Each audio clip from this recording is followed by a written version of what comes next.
Pues un gran saludo a todos nuestros podescuchas. El día de hoy aquí en Nemocine tenemos una gran invitada, la doctora María Elena Pompa Dávalos. Ella es académica en la Universidad La Salle y el día de hoy vamos a hablar sobre su última publicación que se titula De la guerra a la paz por la frontera 1836-1876, que toca la historia de las relaciones México-Estados Unidos precisamente en esta línea divisoria de territorialidad, y vamos a tocar aspectos pues poco conocidos hasta este momento. Muchas gracias por estar con nosotros, doctora, y háblenos para empezar, ¿de dónde surge este trabajo? Al contrario, muchas gracias a ustedes por invitarme. Y bueno, el trabajo surge de el proyecto doctoral que ingresé a la Universidad Autónoma Metropolitana, Campus Iztapalapa, donde entré dentro de la línea de Cultura Política, es el doctorado en Humanidades, y justamente pues empecé a trabajar este periodo de la historia de México. Mucho porque, bueno, mi formación es de internacionalista, soy egresada de la UNAM, y además porque en la tesis de maestría ya había empezado a estudiar un poco las cuestiones de frontera y límite territorial, y bueno, pues ya para el doctorado lo continué. En esta obra pues es una parte, porque obviamente pasó a revisión de estilo, es una parte de lo que es la tesis doctoral, ya con las adecuaciones en formato de libro. ¿Qué fue lo que usted descubrió de nuevo para usted en esta investigación? Bueno, ciertamente en cuanto a lo que es la historia de México en el siglo XIX, es bastante común enfrentarnos a esta cuestión de que México es la víctima, ¿no? Ciertamente sufrió invasiones extranjeras, tanto de España, Inglaterra, Francia, el propio Estados Unidos, y bueno, todo esto permeó en que se hubiera perdido la mitad territorial, eso nadie lo niega. Simplemente fue una inquietud de empezar a analizar los hechos más allá de lo que es la llamada historia oficial, ¿no? La historia de bronce, que finalmente todos los países la tienen, la necesidad de crear héroes y villanos, y la necesidad también de alguna manera justificar los propios errores, ¿no? Culpando a veces al extranjero, ¿no? Aquí, bueno, parte de lo que descubrí, específicamente el periodo de la República Restaurada en México, que es el último gobierno de Benito Juárez y de Sebastián Lerdo de Tejada, y que coincide con la reconstrucción en Estados Unidos, que es el gobierno de Ulysses Grant. Ese periodo en particular descubrí a la hora de estar buscando un archivo que no estaba estudiado a nivel bilateral. Entonces, pues obviamente pues me aprobaron el proyecto, porque de ese periodo, sobre todo la parte de la República Juarista, se estudió mucho la reanudación de vínculo diplomático con Europa, todo lo que es la doctrina todo lo que es la doctrina Juárez, que posteriormente va a retomar Genaro Estrada en el siglo XX, y a partir de esto vimos esta laguna que no existía. Incluso la obra magna que existe sobre el siglo XIX, que es tanto México a través de los siglos, incluso la obra magna de uno de los fundadores del Colegio de México, que es justamente Daniel Cosío Villegas, que es Historia Moderna de México. Él tiene 11 tomos sobre lo que es República Restaurada y Porfiriato, y los 3 primeros, que son sobre República Restaurada, solamente le dedica 8 páginas a la relación bilateral México-Estados Unidos de ese periodo. Entonces realmente sí era una laguna bastante importante el estudiar qué pasó en los temas de la agenda bilateral, porque hasta antes de ahí se estudia a lujo de detalle toda la pérdida de Texas, toda la guerra del 47, incluso el Porfiriato también, pero esa parte no. Entonces, dentro de lo que encontré era la necesidad justamente de ver esto, y sobre los temas específicos, temas de agenda bilateral en ese periodo, no eran como hoy en día, que son narcotráfico, migración ilegal, esta cuestión, sino que en ese periodo los temas son comisión de límites, ¿sí? Cuestiones de reclamaciones por deudas y abigeato, que es robo de ganado, y sobre incursiones de tribus indias. Entonces, al ver todo esto, pues fui con carta institucional a la Secretaría de Relaciones Exteriores, al Archivo Histórico Genaro Estrada, y me negaron el acceso. Me dijeron que todo lo que era comisión de límites estaba cerrado, debido a que comprometía la soberanía nacional. Están cerradas tanto la comisión de límites de 1868 como la de 1924, y que cuando hubiera un presupuesto para poner alumnos de servicio social, para empezar a cotejar documentación y ver qué podía ser de dominio público y qué no, pues que realmente, como saben que era una laguna, pues lo va a publicar Cancillería, no una universidad ni tampoco un estudiante, ¿no?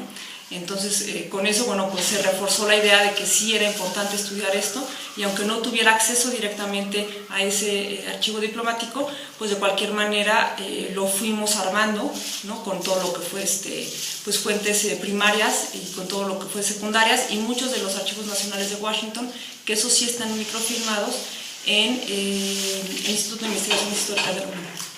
Entonces estamos hablando que a pesar de que el libro tiene esta profundidad en esta laguna histórica, usted se remonta a 1836 para tener esos antecedentes para el lector. Así es, para que el lector comprenda previo a la cuestión de Texas, aunque Texas no viene a lujo de detalle porque es un tema bastante trabajado, pero sí es justamente el punto de arranque, ¿no? Para ver, bueno, ahí lo que sucedió es primero la independencia del territorio tejano, al cual México durante 9 años lo consideró una república rebelde. México jamás aceptó su independencia, y posteriormente ya para el Tratado de Límites de 2 de febrero del 48, el Tratado de Guadalupe Hidalgo, pues bueno, ahí sí ya queda todo establecido. Entonces, por eso me remonté a esa parte, pero en realidad está más enfocado a los años 60 y 70. Y de este periodo, la República Juarista, ¿qué problemas heredó de las administraciones pasadas? Bueno, el principal problema de la República de Juárez fue justamente la cuestión de reclamaciones. Eran muchos los montos que se adeudaban, tanto durante el imperio de Maximiliano, específicamente al gobierno de Austria, igual que a Francia, ¿sí? También con Inglaterra realmente era el primer acreedor. Sin embargo, a Inglaterra no le interesaba una intervención política en México, tenía otros intereses tanto en la India, en diferentes países africanos y asiáticos. Inglaterra fue más pragmático, prefirió comercio que una invasión política, aunque era el principal acreedor.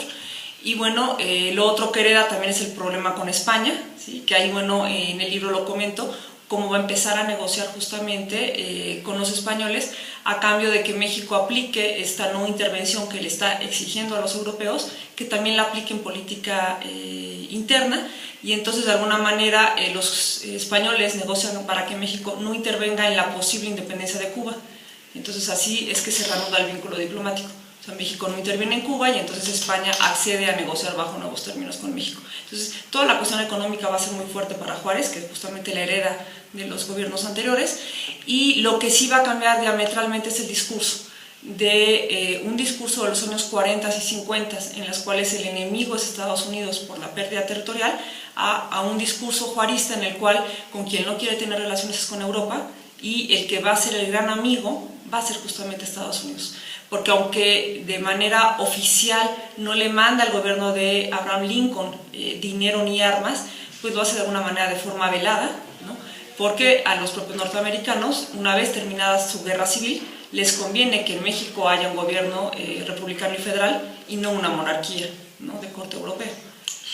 Y, por ejemplo, posteriormente la administración de Juárez es modelo para la siguiente administración de Lerdo de Tejada.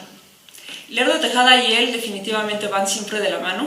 Incluso hace un año estuvo otra vez la exposición aquí en Palacio Nacional, y la habíamos montado creo que hace 4 o 5 años, aquí en Palacio Nacional, en el recinto de Juárez.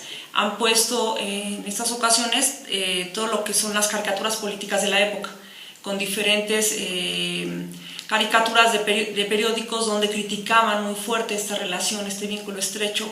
Uno de los periódicos era El Hijo del Aguizote, en los cuales ponen siempre como entre Lerdo de Tejada y Benito Juárez se estaban turnando el poder, ¿no? Uno era el presidente, el otro estaba en la cartera de Relaciones Exteriores, después estaba también en la Suprema Corte de Justicia, y entonces pues de alguna manera le favoreció, ¿no?, la muerte de Juárez justamente cuando él estaba como segundo, ¿no?, según la Constitución del 57. Entonces realmente siempre trabajaron de la mano, ¿no? Hay un artículo, por ejemplo, de Cosío Villegas, que es como de los años 70, o sea, es un artículo de hace como 40 años, de la revista del Colegio de México, que se llama Sebastián Emparedado, como utilizando la palabra sándwich, pero en español, en la cual dice que Sebastián Lerdo de Tejada hizo muchísimas cosas por el país, pero es una presidencia que no se ha analizado a fondo porque quedó opacado entre la figura de Juárez y de Porfirio Díaz, ¿no? Pero que finalmente va a ser Lerdo de Tejada quien sí aplica las leyes de reforma, tal cual, o sea, la Constitución del 57, la separación Iglesia-Estado, quien vuelve a buscar que haya un Congreso bicameral otra vez, cosa que Juárez había quitado al Senado, quien busca también darle impulso a todo lo que es la escuela preparatoria. Entonces la figura de Sebastián Lerdo Tejada es muy importante, aunque sí se ha olvidado, y los dos fueron de la mano. O sea, eran, no dudo que contrincantes políticos en algunos momentos, pero finalmente los dos les importaba más trabajar, ¿no? Y estuvieron muy de cerca. Y en cuanto a los asuntos a la agenda bilateral que se traza en estos años y que ya nos hablaba de las incursiones indias, del robo de ganado, ¿cuáles fueron las más apremiantes para ambos países? El grave problema eran las incursiones específicamente de apaches, kicapúes y comanches. Apaches y comanches eran tribus muy salvajes que realmente no quedaban bien en ninguno de los dos países, y entonces constantemente había robo de ganado, que es el abigeato, había incendios y asesinatos en diferentes lugares fronterizos, y además después algunos grupos llegan a aprovechar la llamada zona libre, que es esta zona libre de impuestos que se hace en los territorios de Nuevo León, de Tamaulipas, en la parte norte, para tratar de fomentar lo que es la población del norte del país, porque bueno, históricamente desde la época colonial el grave problema es que la parte centro, sur y bajío realmente es lo que siempre ha estado en la dinámica comercial de nuestro país, y el norte y más allá toda esta zona noroeste y el septentrión, pues en realidad siempre estuvieron bastante despoblados desde la época colonial. Entonces no es, por ese lado no es una sorpresa que se haya perdido, realmente estaban muy poco habitados, muy descomunicados, y realmente tenían más comercio con Santa Fe, Nuevo México, y de ahí pues obviamente con los norteamericanos, o bien California hacia la parte de China. Pero era territorio muy deshabitado, y donde primero la colonia y después México independiente pues mandaban presidios a la zona, ¿no? O sea, realmente no les interesaba presidios y en un principio misiones, no les interesaba mucho meterlos a este eje. Entonces pues los indios podían pasar de un lado para otro, además con la peculiaridad de que para México todas las personas que vivían en nuestro territorio eran ciudadanos. Entonces México sí se hacía cargo y daba la cara por estos delitos que ellos cometían en la frontera, mientras que para Estados Unidos eran naciones extranjeras. Entonces decían que no tenían por qué pagar por ellos. Entonces ese es un grave problema, que México sí pagara estos daños y los norteamericanos no. Entonces yo creo que ese era el principal tema de la agenda bilateral. Migración no había, porque no había migración indocumentada, todo era legal, entonces por ese lado no era un problema. Y en cuanto, por ejemplo, los mexicanos que todavía residían dentro del territorio ya en ese momento estadounidense, ¿todavía ya no había problemas? Bueno, en el Tratado de Guadalupe Hidalgo, que es el del 48, se establece en uno de los artículos justamente la cuestión de la repatriación, que va a haber primero un año de plazo para que los mexicanos que quedaran del otro lado de la frontera, o sea que bueno, es la primera vez además que se establece frontera. Cuando México se independiza en 1821, el grave problema, todo Estado-nación tiene que tener población, gobierno y territorio. El grave problema en México es que no tiene territorio, o sea, establecido y delimitado oficialmente. México se declara heredero de los linderos de la Nueva España y quiere ratificar el Tratado Adams-Moniz de 1819, pero Estados Unidos se niega a ratificarlo, por tanto no hay un límite territorial. Entonces el primer tratado va a ser el del 48. En el norte, en el sur es peor aún, porque tampoco hay un tratado ni con Guatemala ni con la llamada Honduras Británica, que era una colonia de Inglaterra justamente, y los dos tratados, uno se va a firmar con Manuel González y el otro con Porfirio Díaz. O sea, si en el norte se tardaron casi 26 años en firmar frontera, en el sur pues prácticamente se van a tardar 75 años, ¿no? Entonces el milagro del país es que el país exista, porque no había límites territoriales establecidos. Y bueno, justamente en el Guadalupe Hidalgo se establece un año de plazo para que la gente que viva en California y Nuevo México pueda solicitar la repatriación a través de los consulados mexicanos. Si alguien en un plazo de un año no lo hizo, entonces por omisión automáticamente se convertía en norteamericano. Entonces mucha gente se quedó allá, hay otra que sí va a asuntos consulares para tratar de repatriarse. En Nuevo México en general se dan ambas opciones. En California más bien, ahí sí a los norteamericanos les interesa ayudarles a los mexicanos a repatriarse a la siguiente franja de territorios, Baja California, Chihuahua y Sonora, se supone que no conocían lo de la fiebre del oro, probablemente sí la conocían porque fue un año después, y entonces ahí sí como que empezaron a sacar a mucha gente en California, no hacia Nuevo México. Solamente hablo de estos dos territorios porque era lo que existía, digo, Texas ya se había independizado, Y bueno, como sabemos hoy en día, California y Nuevo México no tienen la extensión territorial que tuvieron en ese periodo, ¿no? Finalmente ellos lo que hicieron fue cuadricular el mapa e inventar nuevos estados, ¿no? Estados como Nevada, estados como Arizona, fue justamente para quitarle poder, ¿no? y darle menos tamaño, tanto Nuevo México como California, ¿no? Por eso hoy en día son 6 estados, aunque eran 2, pero 2 muy grandes. Se ha hablado que Porfirio Díaz trató de aliarse más con los europeos por esta cuestión rival que se tenía de México a Estados Unidos. ¿Qué es lo que nos puede hablar al respecto? Bueno, de lo que he leído, pues ciertamente mientras que Juárez y Lerdo se acercaron de manera considerable a los norteamericanos, al grado tal que previo a los 70s, el principal socio comercial de México era Inglaterra, ¿sí? Y la Gran Bretaña, y a partir de los años 70, que va a coincidir con la Segunda Revolución Industrial y va a coincidir con el imperialismo norteamericano, que poco a poco van a empezar ellos mismos a crecer, aunque tienen problemas en casa por el norte, el sur y el oeste, ellos necesitan a alguien a quien vender. México entra justamente en esta dinámica como socio comercial y paulatinamente el comercio con Estados Unidos, que tal vez era en un 15% en un principio, va a ir creciendo hasta desplazar a los británicos y México y Estados Unidos van a empezar a hacer economías complementarias hasta llegar a tener un comercio de un 60%, o sea, muy alto. Cuando Porfirio Díaz llega al poder es difícil que revierta esta cuestión porque justamente pues Estados Unidos está en gran crecimiento, entonces es difícil que lo quite a nivel comercial. Sin embargo, a nivel político y cultural sobre todo, es que se va a acercar a los europeos, por eso está buscando traer academias francesas, las grandes tiendas departamentales como el Palacio de Hierro, el Puerto de Liverpool, todas estas grandes tiendas, toda la cuestión cultural, ¿no? y toda la cuestión artística, arquitectónica, pero de cualquier manera no puede revertir esta cuestión comercial. Porfirio Díaz tiene un problema con Estados Unidos porque llegó al poder por golpe de Estado. Le da un golpe de Estado justamente a Lerdo de Tejada cuando se quiere reelegir. Lerdo es socio y amigo de ellos, incluso es el único presidente mexicano que está enterrado en Estados Unidos, Lerdo de Tejada. Y entonces, pues Estados Unidos primero le niega el reconocimiento de gobierno a Porfirio Díaz. Es el presidente Rutherford Hayes, y entonces los 2 primeros años son muy difíciles para Porfirio Díaz. Hay amenaza de intervención por parte de los norteamericanos y Porfirio Díaz tiene que llevar a cabo toda una estrategia diplomática bastante hábil, buscando agentes confidenciales, buscando también gastar para que la opinión pública norteamericana, específicamente en Nueva York, hablen bien de él y juntar dinero, no nada más el dinero de la hacienda pública, sino que le empiezan a pedir a los mexicanos que den dinero para tratar de pagar la parte de la deuda justamente de la Comisión del 68, que ya para este momento, que es 76, tiene que pagar dar el primer pago. No tiene dinero. Primero Rutherford Hayes se niega y no le quiere aceptar este primer abono, porque le dice que si se lo acepta, lo está reconociendo de alguna manera, ¿no? Lo reconoce de facto, entonces dice que no se lo va a aceptar.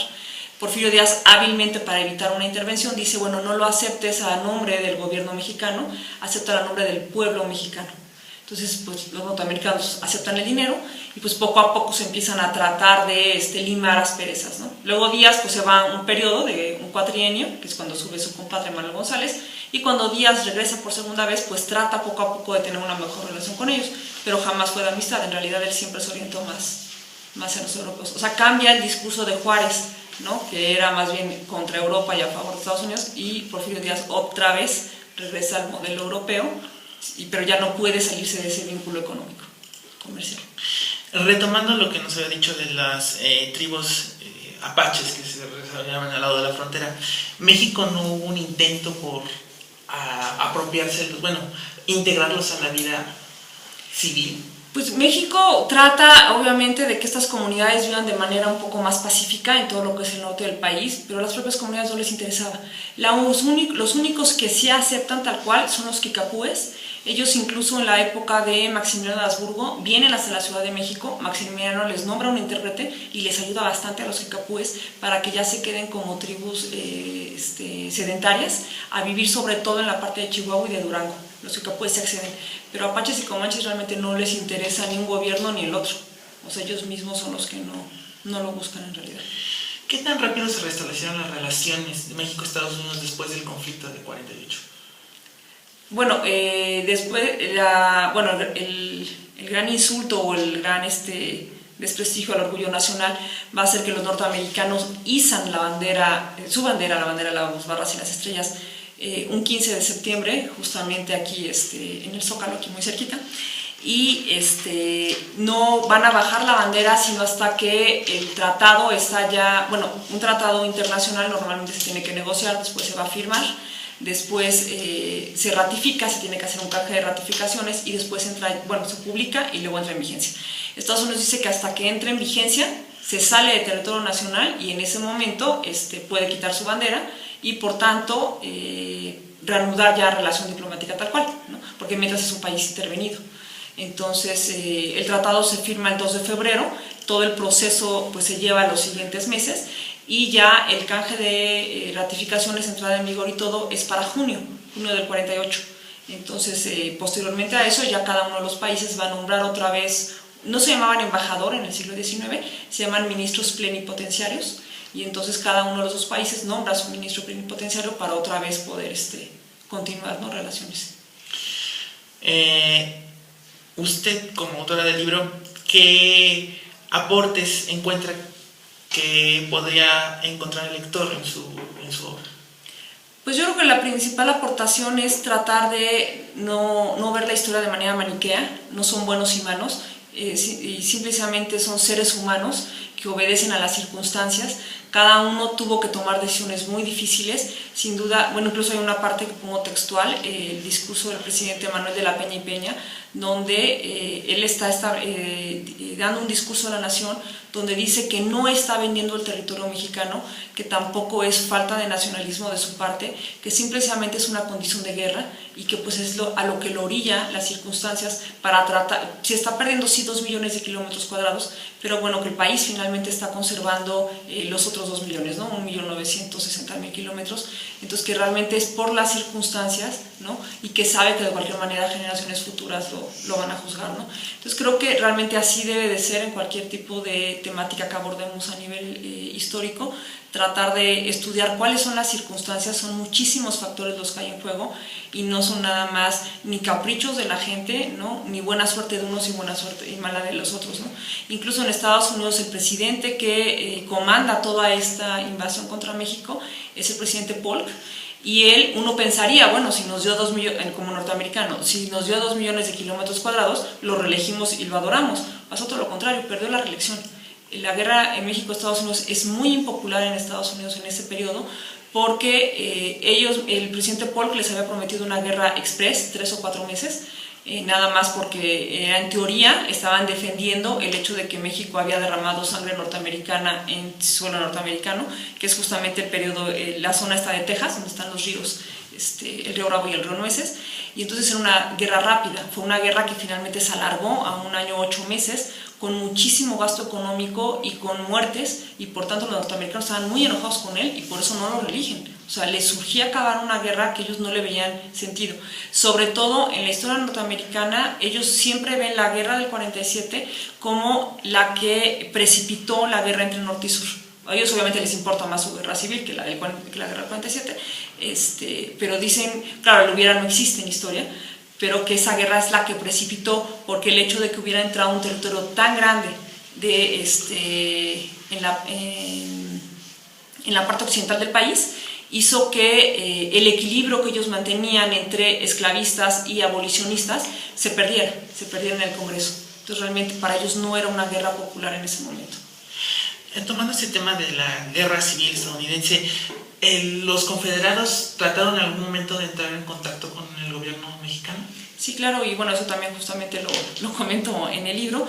Es un periodo de la guerra civil norteamericana donde hay una doble política exterior hacia México. Tanto el presidente Abraham Lincoln como el presidente Jefferson Davis, ambos van a mandar ministros plenipotenciarios aquí. La política de los confederados, negocian con ambas partes. Tratan de negociar por un lado con Juárez, y a Juárez le están ofreciendo que si los ayuda, automáticamente les va a regresar el territorio del norte en el momento que ellos ganen. Juárez ni siquiera los quiere escuchar, ¿no? Pero bueno, él les dice, si ustedes nos ayudan, pues justamente les regresamos eso y podría ser algo atractivo. Como Juárez no nos está escuchando, llegan al descaro de decirles que tienen muchas cosas en común, confederados y juaristas.